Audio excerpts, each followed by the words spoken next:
illallah Muhammadur Rasulullah, la ilaha illallah Muhammadur Rasulullah.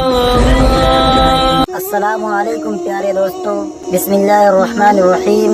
شروع اللہ کے نام سے جو بڑا مہربان نہایت رحم کرنے والا ہے۔ غسل کرنے کا، نہانے کا سنت طریقہ، ناپاکی کا جو غسل ہوتا ہے، جنابت کا غسل، میاں بیوی صحبت کرتے ہیں اس کے بعد جو غسل کیا جاتا ہے، یا عورت جب حیض یا نفاس سے پاک ہوتی ہے، ماہواری سے، یا بچہ پیدا ہونے کے بعد جو عورت پاک ہوتی ہے، اس کا جو غسل ہے، اس کا سنت طریقہ، صحیح طریقہ کیا ہے، مکمل تفصیل لے آؤں گا، ایک ایک جز آپ کے سامنے رکھ دوں گا۔ انشاءاللہ یہ مسئلہ بالکل آپ کا حل ہو جائے گا اچھی طرح سے۔ سب سے پہلے آپ جو ہے غسل کرنے سے پہلے استنجا کر لیجئے گا۔ جیسا کہ اگر آپ دیکھنا چاہیں تو ابو داؤد شریف میں جلد نمبر 1 صفحہ نمبر 32 پہ، اور فتاوی ہندیہ میں جلد نمبر 1 صفحہ نمبر 14 میں، فتاوی شامی جلد نمبر 1 صفحہ نمبر 284 کھول کر دیکھیے گا، یہ مسائل ملے گا تو آپ کو بتا رہا ہوں ابھی۔ سب سے پہلے غسل کرنے سے پہلے جیسے ہی آپ غسل کرنے جائیں تو پیشاب کر لیجئے۔ اس کا بہت فائدہ ہے، میں بعد میں بتاؤں گا کیونکہ ایک لمبی بحث ہو جائے گی پھر۔ تو پیشاب کر لیجئے گا۔ پیشاب کرنے کے بعد کہاں پیشاب کریں گے؟ غسل خانے میں پیشاب مت کریے گا۔ استنجا خانہ، پیشاب خانہ جو ہے وہاں جا کر پیشاب کریے گا، بیت الخلاء میں۔ غسل خانے میں پیشاب مت کریے گا، مکروہ ہے۔ ایک پھر لمبی بات ہے، اس کے بارے میں میری مستقل ویڈیو ہے، اس کو دیکھ لیجئے گا۔ تو غسل سے پہلے سب سے پہلے پیشاب کریے گا۔ اس کے بعد جب پیشاب کر کے آ جائیں گے تو آپ جو ہے پاکی کی نیت کریے گا۔ غسل کرنے کی نیت کیا ہے؟ نیت کے لیے کوئی ایسا نہیں ہے کہ آپ فلاں فلاں الفاظ ادا کریں، حدیث میں یہ آیا ہے اس طرح کہیں، ایسا کچھ نہیں ہے۔ دل میں صرف اتنا سوچیں گے میں پاکی حاصل کر رہی ہوں، کر رہا ہوں، بس یہی ہے آپ کی نیت، یہی ہے نیت۔ نیت اگر نہیں بھی کریں گے تب بھی آپ کا غسل ہو جائے گا، لیکن غسل کا ثواب جو ملتا تھا وہ نہیں ملے گا، اسی لیے نیت کر لیجئے گا، ٹھیک ہے؟ اب سمجھیے، نیت کرنے کے بعد آپ جو ہے بسم اللہ الرحمن الرحیم پڑھیے گا۔ اب ذرا میں اس میں تفصیل کر دوں۔ آج کل ایسا ہوتا ہے کہ غسل خانہ پیخانہ ایک ہی جگہ پہ ہے۔ اب اس میں ذرا سوچیے، اگر پیخانہ صاف ہے، بیت الخلاء بالکل صاف ہے، اس میں کوئی گندگی نہیں ہے، کوئی پیخانہ وغیرہ ابھی اوپر موجود نہیں ہے، بالکل صاف شفاف ہے، تو آپ بسم اللہ زبان سے بھی پڑھ سکتے ہیں، ٹھیک ہے؟ اگر وہاں گندگی ہے، پیخانہ موجود ہے، صاف نہیں کیا گیا ہے، اور غسل خانہ اسی کے سائیڈ میں ہے، سائیڈ میں مطلب ہے کہ بیچ میں کوئی دیوار وغیرہ نہیں ہے، بیچ میں کوئی پردہ وردہ نہیں ہے، بیچ میں کوئی آڑ نہیں ہے، کھلا ہوا ہے، دونوں ایک ہی جگہ پہ ہے، ایک ہی روم پہ دونوں ہے، اٹیچ باتھ روم اس کو کہتے ہیں، شاید یہی کہتے ہیں اس کو، بہرکیف جو بھی ہو۔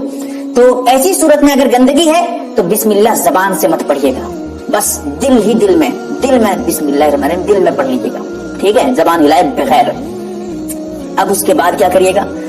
دونوں ہاتھ گٹوں تک، گٹا کہتے ہیں یہ جو ہے وضو میں جہاں تک دھوتے ہیں، یہ جو ہڈی ہے یہاں تک، دونوں ہاتھ کو دھوئیے گا، ٹھیک ہے؟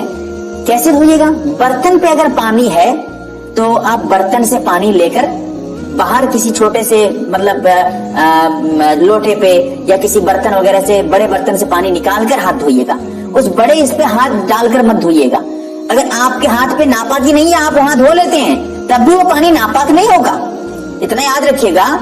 آپ ناپاک تھے، آپ نے کسی پانی کو چھو لیا تو آپ کے چھونے سے وہ پانی ناپاک نہیں ہوتا ہے، تو اسی لیے برتن پہ، بڑے برتن پہ اگر آپ کا ہاتھ گر جاتا ہے یا ہاتھ اس پہ ڈال دیتے ہیں، وہ پانی ناپاک نہیں ہوتا ہے، ٹھیک ہے؟ لیکن بہتر ہے کہ آپ شک و شبہ سے بچنے کے لیے کسی چھوٹے برتن سے پانی باہر لا کر پہلے اپنے ہاتھ کو یہاں تک دھوئیے گا، ٹھیک ہے؟ کیونکہ یہاں پر ہو سکتا ہے ہاتھ کہاں کیا ہے، نجاست لگی ہو، کیا ہوئی ہو، اس لیے اس کو پہلے دھو لیجیے گا۔ اب اس کے بعد اپنے شرمگاہ کو دھوئیے گا، اگلا شرمگاہ، پچھلا شرمگاہ اچھی طرح سے دھوئیے گا، ٹھیک ہے؟ چاہے اس پہ ناپاکی لگی ہو نہیں لگی ہو، لگی ہے تو پھر دھونا تو ضروری ہے، اگر نہیں لگی ہو تب بھی دھو لیجیے گا، ٹھیک ہے؟ مسئلہ ایک ایک کر کے حل کروں گا انشاءاللہ۔ اس کے بعد مکمل وضو کریے گا۔ وضو میں اگر دعا کی بات آ جائے گی تو پھر دعا وہی کر سکتے ہیں، اگر ناپاکی وہاں گندگی موجود ہے سائڈ میں تو آپ دعا مت پڑھیے گا، اور اگر گندگی نہیں ہے، صاف ہے، یا پھر صرف اور صرف غسل خانہ ہے جہاں غسل کر رہے ہیں، کوئی وہاں سائڈ میں پیخانہ وغیرہ نہیں ہے بغیر پردے کی، تو ایسی صورت میں آپ دعا بھی، وضو کی دعا جو ہے وہ بھی پڑھ سکتے ہیں۔ غسل کے لیے الگ سے کوئی دعا نہیں ہے، غسل کے لیے فلاں فلاں دعا، یا غسل سے پہلے پانی کو کچھ پڑھ کے دم کر کے پانی پہ ڈالنا، या कलमा पढ़ना, ये सब कुछ नहीं है, सब गलत बातें हैं भाई। गुस्ल के लिए कोई अलग से दुआ नहीं है, गुस्ल से कुछ पहले पढ़ने की कोई दुआ हो ऐसी कुछ नहीं है। गुस्ल का जो पानी है उसमें पढ़कर कोई दम करना, कलमा वगैरह पढ़ना सब गलत है, कुछ नहीं है भाई, ठीक है। तो अब जो है आप मुकम्मल वजू करिएगा। वजू करने में कुल्ली बिल्कुल अच्छी तरह से करिएगा, बहुत अच्छी तरह से पाबंदी के साथ कुल्ली करिएगा। और उसके बाद नाक में पानी डालिएगा, वो भी अच्छी तरह से, ताकि नरम हड्डी तक पहुंच जाए।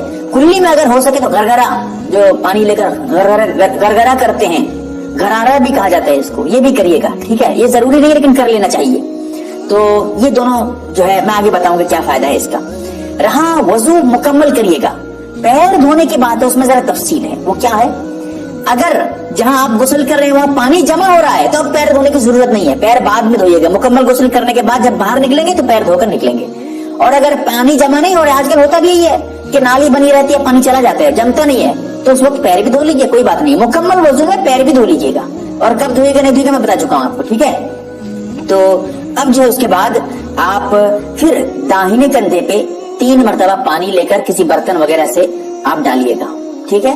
फिर उसके बाद बाएं कंधे पे 3 मरतबा पानी डालिएगा, फिर सर पे 3 मरतबा पानी डालिएगा। इसमें दूसरा तरीका ये भी है, जो पानी डालिएगा सबसे पहले सर पे, फिर दाहिने कंधे पे, फिर बाएं कंधे पे, ये भी कर सकते हैं। चाहे आप यहां से शुरू करें, फिर यहां, फिर सर, दाहिने कंधा बाएं कंधा फिर सर, ये भी सही है। और दूसरा पहले सर फिर दाहिना फिर बायां, ये भी बिल्कुल सही है। दोनों में से किसी पे भी आप अमल कर सकते हैं। फिर उसके बाद जिस्म को अच्छी तरह से रगड़िएगा, साबुन वगैरह हो तो लगाकर अच्छी तरह से साफ करिएगा। एक एक जगह को अब जिस्म का रगड़िएगा, पानी पहुंचाइएगा हर एक जगह को। फिर उसके बाद जिस्म को अच्छी तरह से पानी वगैरह डालकर साफ कर लीजिएगा। तो अब सोचिए जरा, एक चीज यहाँ पर और आपको बताना चाहता हूँ जो रिहायत अहम है। जो मतलब गुस्ल खाने पे पानी का इंतजाम एक रहता है कि ऊपर शायद के सावर या क्या कहते हैं उसको पता नहीं, तो वो जो है ऊपर से यहाँ जो है मोड़ देते हैं, ऊपर से पानी गिरना शुरू हो जाता है, खड़े होकर उस पर गुस्ल करते हैं। इस तरह भी गुस्ल कर सकते हैं, ये भी जायज है। इसमें इस तरह गुस्ल करना कोई हराम, कोई गुनाह नहीं है, ठीक है। लेकिन इतना याद रहे, गुस्ल में कम से कम मतलब हद से ज्यादा पानी बर्बाद करने की कोशिश मत करिए। जितना पानी जरूरत है उतना लीजिए, फिर उसको बंद कर दीजिए। ऐसे ही जिसमें पानी जितना जरूरत है उतना डालिए। हद से ज्यादा पानी डाल रहे हैं 50 बार के तो पानी नहा रहे हैं, गुस्ल कर रहे हैं, ये गलत तरीका है। पानी बर्बाद मत करिएगा, वरना सख्त गुनाह होगा आपको। और उसके साथ साथ गुस्ल करते वक्त जो है किबले की तरफ रुख मत करिए, किबले की तरफ सामना करके मत नहाइए, किबले की तरफ पीछा करके मत नहाइए। इस तरह नहाएंगे तो गुनाह नहीं मिलेगा। लेकिन हाँ, अगर आप मुकम्मल कपड़े उतार चुके हैं फिर किबले की तरफ रुक करके नहा रहे हैं, किबले की तरफ पीछा करके नहा रहे हैं, तो अब ये आपके लिए मकरूह होगा, ऐसा मत करिएगा। उसके साथ साथ किबले की तरफ हर हालत में जो है पीछा या सामना करें न करें, ठीक है। और उसके साथ साथ एक चीज और यहाँ पर भी याद रखें कि तन्हाई में गुस्ल करें, ऐसी जगह गुस्ल करें जहां पर कोई और न हो। अकेले में गुस्ल खाने में खुले आम खुली जगह पे गुस्ल नहीं करें। करेंगे तो सत्र छुपा के गुस्ल कर रहे हैं तो कोई गुनाह नहीं है, लेकिन फिर भी एहतियात यही है कि आदमी जो है अकेले में गुस्ल करे। उसके साथ ये भी याद रखिएगा कि गुस्ल के जो फराइज हैं उनका अदा करना जरूरी है। गुस्ल के फराइज क्या क्या हैं? गुस्ल के फराइज हैं 3। एक है कुल्ली करना, इसीलिए मैंने कहा था वजू में अच्छी तरह कुल्ली कर लीजिएगा। अगर कुल्ली आप नहीं करेंगे आपको गुस्ल नहीं होगा। तो जब कुल्ली करना भूल जाएंगे तो बाद में आ जाए तो फिर दोबारा कुल्ली कर लीजिए। गुस्ल मुकम्मल करने की जरूरत नहीं, इसलिए कुल्ली कर लेंगे आपका गुस्ल हो जाएगा। तो इसी तरह नाक में पानी डालना अच्छी तरह से, नरम हड्डी तक। नाक के अंदर कोई गंदगी हो तो उसको भी साफ कर लीजिए, फिर पानी डालिए अच्छी तरह से। तो ये 2 फर्ज हैं, एक है कुल्ली, एक है नाक में पानी डालना। तीसरा फर्ज पूरे जिस्म पे पानी बहाना, और इस तरह बहाना कि एक बाल बराबर भी कोई खाली जगह न रहे। जो है पेट पे, पीठ पे और शरीर पे, सर पे, उसके अलावा जो है मतलब जिस्म के हर एक हिस्से पे, उंगलियों के अंदर, पैर की उंगलियों के अंदर, सब में पानी अच्छी तरह पहुंचना चाहिए। एक जर्रा भी कहीं सूखा रह जाएगा तो आपका गुस्ल नहीं होगा, ये याद रखिएगा। उसके साथ एक और चीज है, कोशिश ये करिए मुकम्मल कपड़ा नहीं उतारें, कम से कम जितना हो सकता है आपके लिए। ऐसा नहीं है कि आप पूरा कपड़ा, सब कपड़ा पहन के गुस्ल कर रहे हैं, ये भी नहीं मैं कह रहा हूँ। मैं ये कह रहा हूँ मुकम्मल नंगे मत होइए, मुकम्मल कपड़ा मत उतारिए, ठीक है। अकेले में है तो एक अलग मसला है, मेरी मुस्तकिल वीडियो है, सर्च करके देख लीजिए, नंगा गुस्ल करना कैसा है, वो वीडियो मेरी ही है, इसको देख सकते हैं आप। तो ये बेहतर क्या है, कम से कम सत्र छुपा कर नहाएं, ठीक है, कम से कम अपने जिस्म से कोई ना कोई कपड़ा पहनकर नहाया करें। अकेले में अगर हैं तब भी अल्लाह से दुआ करें, अल्लाह ताला सही समझ अता फरमाए। मैंने मुकम्मल तफसील से बताया है, हो सकता है कि ऐसी वीडियो पूरे यूट्यूब पे आपको नहीं मिली। और उसके साथ साथ ये भी कहना चाहूंगा, तरीका मैंने तफसीली बताया है, आपकी जिम्मेदारी है एक एक लोगों तक, मुसलमानों तक ये सही तरीका पहुंचे और वो जो है शरीयत के मुताबिक अमल कर सकें। अल्लाह ताला हम तमाम को सही समझ अता फरमाए, आमीन या रब्बल आलमीन।